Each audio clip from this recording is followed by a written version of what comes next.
E aí, pessoal, beleza? Vamos começar mais agora uma aulinha de história do Personal Educa.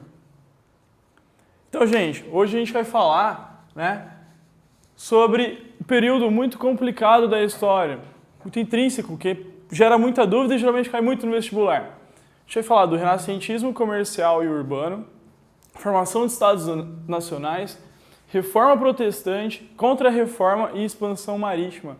Todos esses temas eles estão intimamente ligados. Por quê? Esses temas eles vão ser desenvolvidos pela chamada burguesia. Como a gente viu na aula passada, a formação da burguesia no feudalismo, ela vai modificar as estruturas sociais. Ainda vai ser uma sociedade hierarquizada, mas essa burguesia, cada vez mais, ela vai conquistar o poder. Não liga para a letra feia não, vai ter aí um slide ao lado para vocês estarem acompanhando. Ok? Então vamos começar.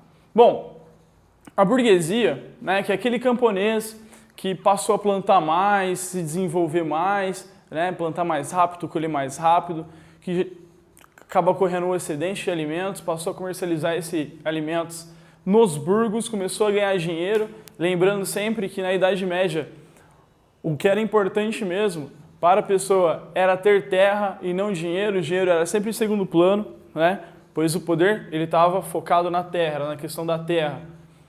Esse burguês ele começou a ganhar muitas moedas, comercializar cada vez mais, e aí ele, além de crescer, ele quis aparecer. Bom, o burguês nesse momento, ele não tem a intenção de tomar o poder, ele não tem a intenção de eliminar os nobres daquela sociedade extremamente hierarquizada. Ele quer simplesmente ser igual, ele admira, e ele quer ser igual. Só que a sociedade, aquela sociedade, dizia que pela sua origem ele já não podia ser igual. Então, o que esse burguês ele vai começar a fazer? Ele vai começar a imitar os gestos dos nobres, ele vai começar a tentar ter uma vida de um nobre. Como assim? Bom, ele vai começar, com o dinheiro que ele ganha, a financiar artistas para pintarem quadros para eles, como os nobres. Ele vai começar então a usar a roupa dos nobres, as bijuterias dos nobres. E ele vai tentar, então, dessa forma, ascender socialmente. O burguês ele não tem uma plena consciência nesse momento de que, na verdade, o problema não está nos costumes, não está nos modos, mas sim nessa sociedade extremamente hierarquizada. Ele quer imitar.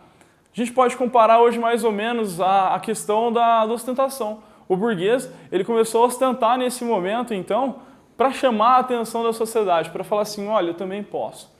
Bom, a gente chama de renascentismo porque, tanto comercial quanto urbano, porque a cidade ela deixou de ser habitada, de ser o centro das questões políticas e sociais na Idade Média, mas ela era o centro das questões políticas e sociais na Antiguidade Clássica, tanto na Grécia quanto em Roma. Então, por isso que a gente chama de renascimento comercial e renascimento urbano. Existia já o comércio e já existiam as cidades.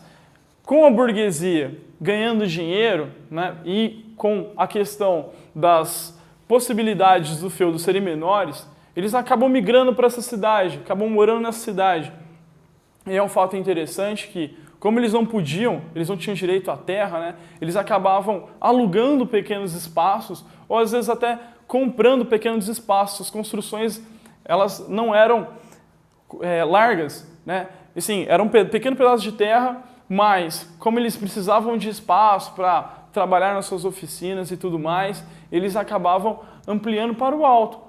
Então, construção de grandes prédios nesse momento. As corporações de ofícios elas vão ser assim. As corporações de ofícios onde o cara vai produzir um sapato, vai produzir uma roupa, vai ser dessa forma. Vai ser grandes construções.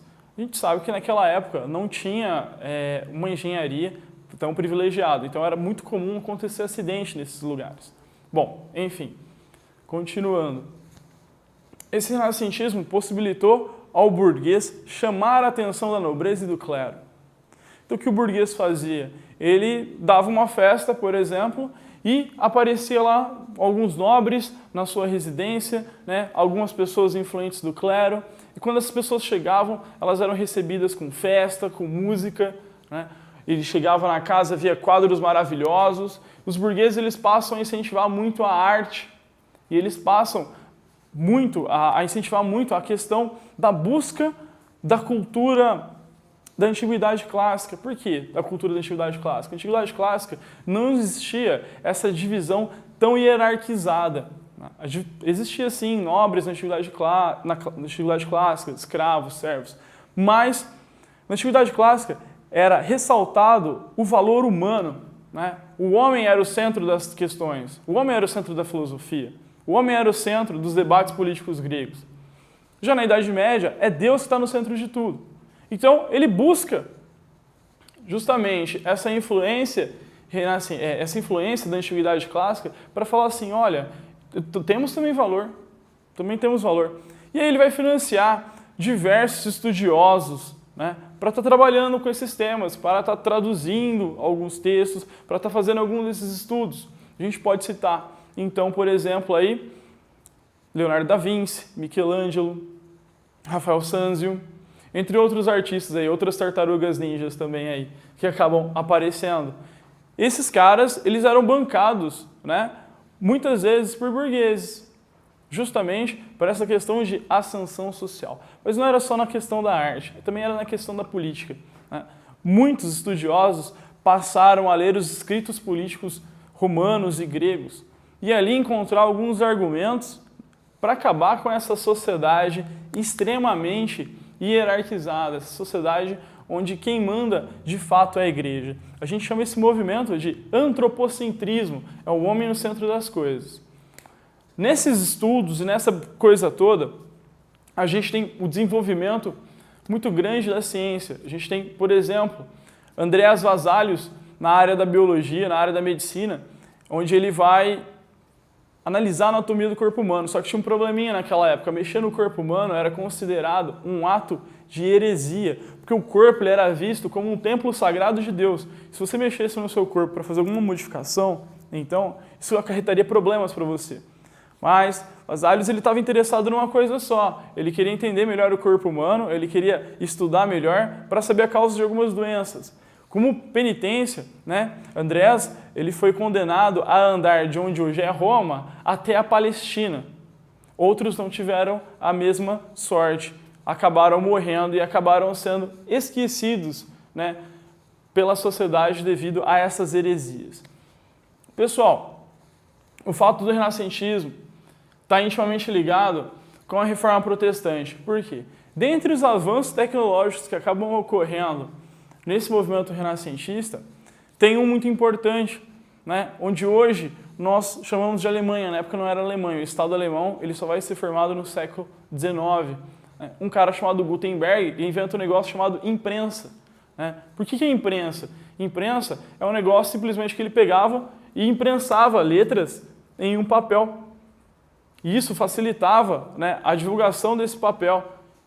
A produção desse papel, dessas informações, ela podia ser mais rápida, porque naquela época, tudo que você tinha que anotar e escrever, né, era na pena e no papel, diretaço. Então, se você escrever um livro ou publicar um livro, demorava anos devido a esse trabalho. E esse trabalho ele era exercido primordialmente por monges. A Igreja Católica ela tem o controle da educação nesse sentido. Bom, com a invenção da imprensa, ocorre então uma divulgação dessas ideias antropocêntricas do renascentismo. Então tem uma grande divulgação pela Europa. Só que tem um probleminha também. A maior parte da população não é alfabetizada. Ela não é alfabetizada. As escolas, ela está no poder da igreja, né?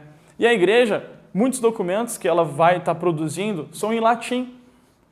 A população mal sabia falar a sua língua materna, vai lá saber falar latim. Então gerava também um problema muito grande.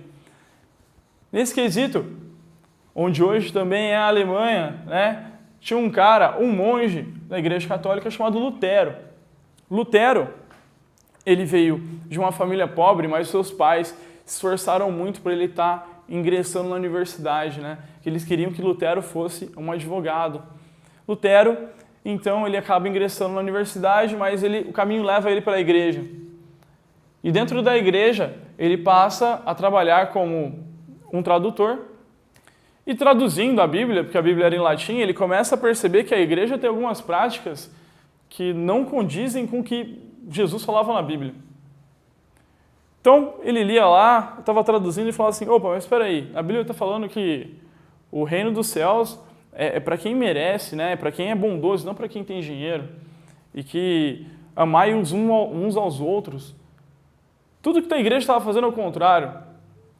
A igreja nessa época, pessoal, ela pregava muito a questão, né, da salvação. E a salvação era dada para aqueles que podiam contribuir para a igreja. Era falado assim, se você pode contribuir para a obra de São Pedro, que é a igreja, você vai alcançar o reino dos céus. Então o que ocorria? Por exemplo, um nobre, né, ele teve uma vida extremamente conturbada, né? Ele matou, ele roubou, ele fez um regaço todo, ele colocou fogo na porrada de coisa, e por assim vai, e vai tendo uma vida totalmente desregrada, ele trai, que é contra também os preceitos da igreja, e tudo mais, e vai indo.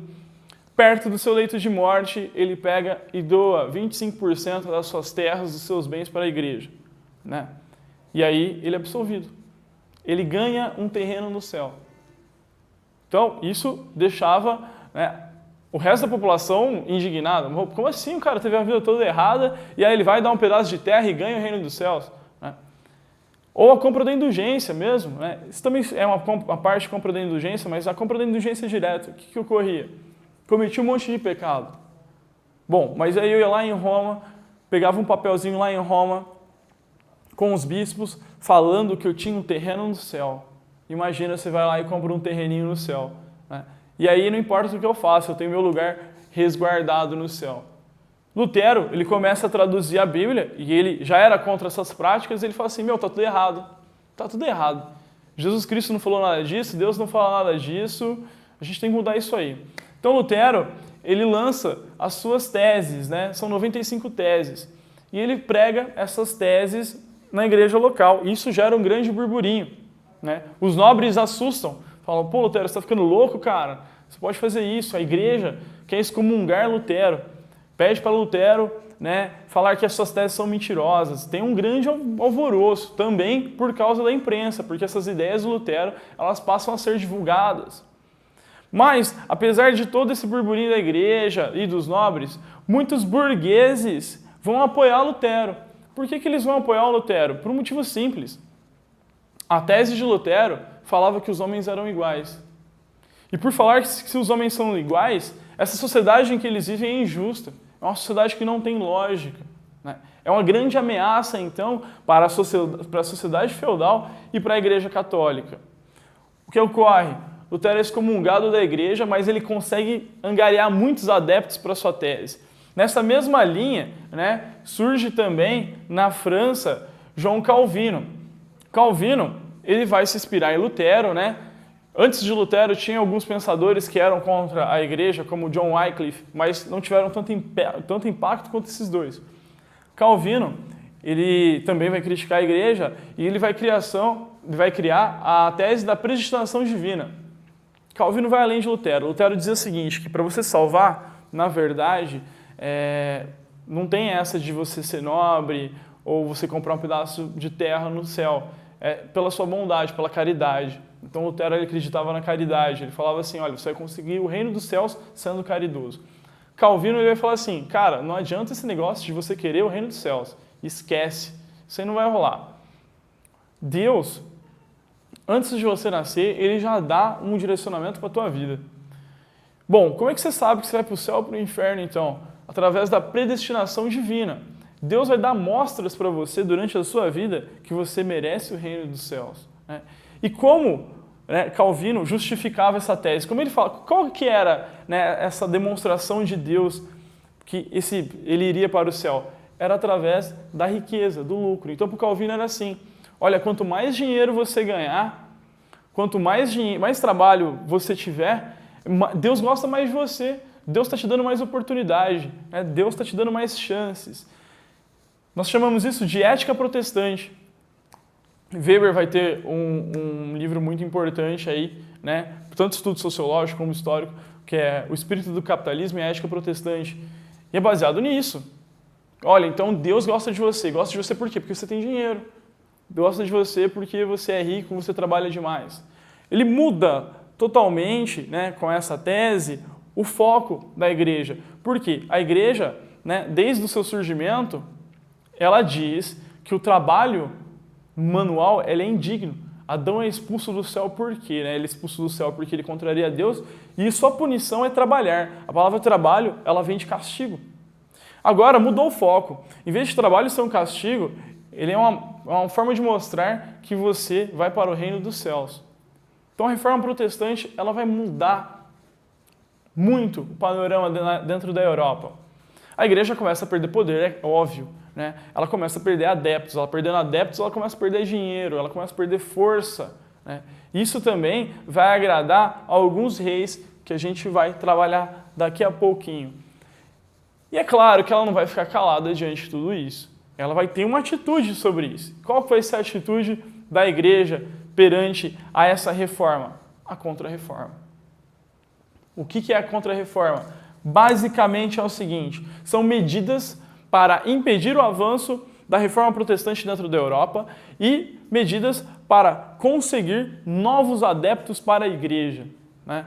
A contra-reforma ela vai ter várias preposições, né? Ela vai ter várias medidas, mas as três principais, os pilares da contra-reforma vão ser a Inquisição, o Concílio de Trento e a Companhia de Jesus. O que é a Inquisição? A Santa Inquisição. A Santa Inquisição é um tribunal feito pela própria igreja, né, que vai julgar se uma pessoa está sendo herege ou não. Então vai ser uma forma de repreensão extremamente violenta da igreja perante as pessoas da Europa, perante os protestantes da Europa. Por quê? Porque a igreja ela vai caçar, aliado ao governo e alguns feudos, protestantes e pensadores que são contra, né, a sua ideologia e vai julgar esses caras. E o que ela pregava? Dentro desse julgamento existiam níveis de gravidade. Então, às vezes o cara ele era um protestante, mas se ele doasse parte da sua renda para a igreja e se ele se confessasse e dissesse que ele estava arrependido, ele poderia ser perdoado. Tinha outros onde era todos os bens, seria perdoado. Tinha outros que nem doando todos os bens o cara seria perdoado. Né? Ele teria que queimar na fogueira. Por quê? Porque o fogo representaria então a salvação divina. Né? O fogo iria purificar a alma do cara. E a igreja começou a verdadeira caça às bruxas nesse momento. Na cultura popular está muito relacionado a isso. Caça às bruxas literalmente, porque pegava o pessoal, colocava numa fogueira e era um grande espetáculo, era um grande evento, chamava todo mundo, falava, ó, tá vendo esse cara aqui? Esse cara é protestante, esse cara é um herege, ele foi contra as ideias de Deus, contra as ideias da igreja. Olha o que eu vou fazer com ele. Tacava fogo no cara. Era uma forma de mostrar à população assim, olha, não mexam comigo, não mexam com a igreja, não briguem com a igreja. Apesar da violência da Inquisição e da violência dos inquisidores, né? A Igreja Católica ela não conseguiu diminuir o declínio, né, da perda de fiéis na Europa. Tanto que até hoje, né, hoje existe progressivamente, né, menos católicos na Europa. O foco dos católicos hoje é na América. A gente vai entender por que também tem a ver com a Contra-Reforma. Depois foi o Concílio de Trento, onde a igreja fez uma reforma dentro da sua igreja, dentro das suas próprias características. Ela aboliu algumas leis e reafirmou alguns dogmas. O que são dogmas? Dogmas são verdades incontestáveis. É o famoso é porque é. Não, é assim porque Deus quis. Ela vai ter essa reafirmação de dogmas, né, para manter a sua credibilidade. E por último, e talvez o que tenha mais impacto para nós, aqui brasileiros, a Companhia de Jesus. O que é a Companhia de Jesus? Bom, vai ser então um grupo religioso treinado para catequizar, para conseguir novos fiéis. Né? A Companhia de Jesus vai ser responsável pela educação, né, no Brasil, inicialmente. A igreja vai ser uma grande aliada de Portugal e a Companhia de Jesus ela vai instalar no Brasil, vai ter tanta força, né, que posteriormente Portugal vai tentar até derrubar. A Companhia de Jesus ela vai atuar então no doutrinamento, na catequização. Muito do modelo da Companhia de Jesus de educação a gente vê hoje em sala de aula. Por exemplo, sentar em fileira era uma forma que os jesuítas encontraram, né, para mostrar superioridade ao povo que estava catequizando, por exemplo. Essas foram as medidas da Contra-Reforma. Só que a igreja ela perde muito adepto, ela não consegue mais espaço dentro da Europa. E aí ela fica meio que sem saída. Só um minutinho. Ela fica meio sem saída, só que começa a surgir na Europa um movimento para a formação dos Estados nacionais. Essa burguesia que vai fazer o renascentismo comercial urbano, que vai incentivar a reforma protestante, porque quer mais espaço na sociedade, ela vai incentivar a criação dos Estados nacionais, dos Estados modernos, como a gente conhece hoje, Portugal, Espanha, tudo mais. Bom, por quê? Qual que é o interesse dessa burguesia na formação desses países? É simples. Os burgueses tinham um problema muito grande na hora de comercializar. Que problema era esse?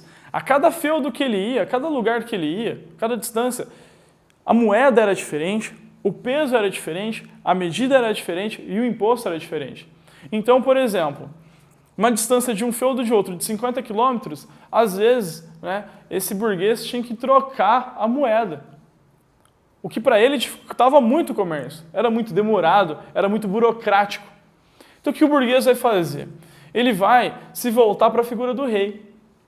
O rei que na Idade Média ele perde muita força por causa da fragmentação do poder, por causa dos feudos, né? Bom, esse rei então, ele está meio que abandonado. Ele tem força, mas ele não tem tanto, porque o poder está todo fragmentado. O que esse burguês vai fazer então? Olha, estou de saco cheio desse negócio de ficar trocando moeda a todo momento, estou de saco cheio de um lugar que eu estou indo lá, eu vou trocar, vou lá vender, né, 1 metro de tecido, o cara falar para mim que não é metro, ele tem que medir através da medida do dedão do pé do pai dele. Aí no outro que eu vou é do dedo do mindinho. Não dá certo isso aí, me atrapalha, é burocrático, é chato, né? Eu acabo perdendo dinheiro e perdendo tempo. Bom, o que esse burguês vai fazer então? Ele vai apoiar a volta do rei. Ele pensa com ele, bom, eu, sozinho, posso unificar as moedas? Não posso. A sociedade é injusta, é uma sociedade hierarquizada. Eu ainda sou mal visto por essa sociedade, apesar de todas as conquistas. Quem pode fazer isso? O rei. O rei tem o direito divino disso. O rei tem o direito legal sobre isso. A igreja não pode contestar a volta do rei, porque é a igreja que acaba nomeando esse rei. E aí, o burguês vai conversar com o rei. Chegando lá, ele chega e faz uma proposta muito simples para o rei. Fala assim, olha, rei, é o seguinte, você está aí abandonado, você está aí jogado às traças, ninguém te ama, ninguém te quer, né? Fica postando no Twitter aí, #chateado, #ninguém lembra de mim. Então, eu vou fazer a seguinte proposta para você. Olha só, você volta ao poder. Do que você precisa para voltar ao poder? Você precisa de exército? Beleza, eu te dou um exército. Você precisa de armas? Eu te dou armas. Você precisa de um castelo? Você precisa de um edifício novo? Eu pago esse edifício novo. Beleza? Tá? Eu vou voltar essa sua figura. Você precisa de dinheiro? Tá bom, dinheiro não é problema. Eu banco você. Não tem problema nenhum. Em troca, rei, eu quero o seguinte, eu quero que você unifique os feudos. Os feudos que estão sob o seu poder, eu quero que você unifique. Tá? E quando você unificar esses feudos, você vai colocar uma mesma moeda, uma mesma lei, o mesmo peso, a mesma medida. E os mesmos impostos. Porque eu estou cansado de ter que andar 2, 3 quilômetros e ter que pagar um imposto porque eu estou atravessando um território. Beleza, rei? Tranquilo? Bom, o rei é óbvio que ele vai aceitar essa condição. Por que ele vai aceitar? Primeiro, ele está voltando ao poder. Segundo lugar, ele vai ter o poder centralizado, ele tem o apoio da burguesia agora. Os poderes, né, tanto executivo quanto legislativo e judiciário, que nessa época não existia essa divisão, vão estar na mão dele de novo. Ele vai voltar a mandar. Né? E ele vai ter o poder militar também. Ele vai ter um exército, onde ele vai poder invadir outros reinos, outros estados, ele vai poder se proteger, né? Ele vai poder ter sua própria guarda, vai ter sua guarda pessoal e tudo mais. É bom para os dois. É bom para o burguês, porque ele vai comercializar mais, e é bom para o rei. Bom, é nesse apoio da burguesia ao rei que surgem os Estados nacionais. Só que não é só isso, não é só essa parte do acordo que vai valer. Precisa de uma explicação teórica para a formação desse Estado. Precisa de uma justificativa para essa formação desse Estado. E a justificativa ela vai ser dada por alguns teóricos. Né? Entre eles, nós temos Nicolau Maquiavel, Jacques Bossuet, Thomas Hobbes. Esses caras, né, resumidamente falando, eles vão dizer que é necessário que o rei esteja em vista, esteja em voga, né? Que esse rei ele esteja no poder. Por quê? Para eles, é o rei que vai regular a sociedade, e a sociedade precisa dessa regulamentação, ela precisa dessa direção, porque os homens sem essa direção, sem essa regulamentação, eles são selvagens. Hobbes vai dizer isso, né?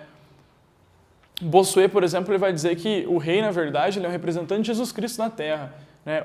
O direito divino dos reis. E Maquiavel, ele vai criar, dentro, né, da sua teoria, um manual para um bom estadista. Todo político decente tem que ler, né? Que é O Príncipe.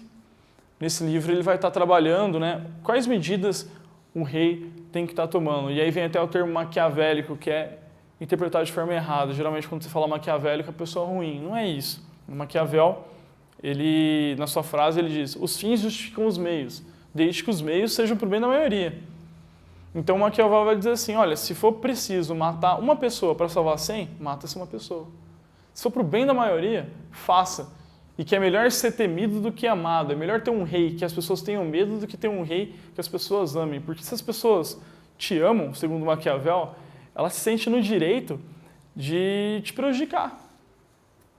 Agora, se as pessoas têm medo de você, ela nunca vai te prejudicar, ela tem medo de uma retaliação. Então, ele vai dizer isso. Toda essa teoria vai fomentar, então, né, essa formação de Estados nacionais. O primeiro Estado nacional surgido na Europa é considerado Portugal. Bom, Portugal vai se formar nesse pequeno território e Portugal vai iniciar essa última parte da nossa aula, que é a expansão marítima. Portugal se forma como Estado, né, na figura de um rei. Tem agora, então, o reino de Portugal. Portugal é um Estado moderno. E Portugal tem agora a unificação da sua moeda, do seu feudo e tudo mais. Portugal, devido à sua localidade, tinha uma vantagem sobre o comércio. Por quê? Portugal, devido à sua costa, né, sua parte litorânea, tinha um fácil acesso ao mar Mediterrâneo. Então, nessa expansão marítima, Portugal vai se tornar pioneiro. Não que não existia o comércio, por exemplo, com o Oriente. Naquela época, existia sim, desde as cruzadas. Porém, o comércio com o Oriente era refém da ação dos turcos otomanos, do Império Otomano. O Império Otomano, ele acabava barrando, né, a passagem para o Oriente. Você buscar algum produto no Oriente, onde hoje fica a Turquia, o Império Otomano ficou onde hoje é a Turquia. Você buscar lá um produto, buscava, parava lá na Turquia. Tem que pagar imposto. Para passar tem que pagar imposto. O que fazia com que eles tivessem o monopólio das rotas comerciais. E Portugal tinha a possibilidade, então, de passar pelo mar Mediterrâneo. Só que no mar Mediterrâneo também tinha um grande problema, porque esse mar Mediterrâneo ele era controlado pelas cidades-estados que hoje nós conhecemos como Itália. Gênova, Veneza. Gênova e Veneza controlava essa rota comercial para o Oriente. E como ela controlava essa rota comercial para o Oriente, eles faziam a mesma coisa que os turcos. Eles cobravam impostos. Se você não pagava imposto, eles bombardeavam o seu navio. Enfim, isso gerou um problema muito grave. Então, Portugal passa a investir em tecnologia marítima para isso, né? Então, temos em Portugal a criação da Escola de Sagres, a busca, né, e a produção de mapas cartográficos, né, da cartografia, onde eles buscaram muitos árabes, influência moura, influência do Oriente Médio para essa produção. Pessoal, nossa aula foi essa. Agora a gente vai resolver alguns exercícios para testar o conhecimento.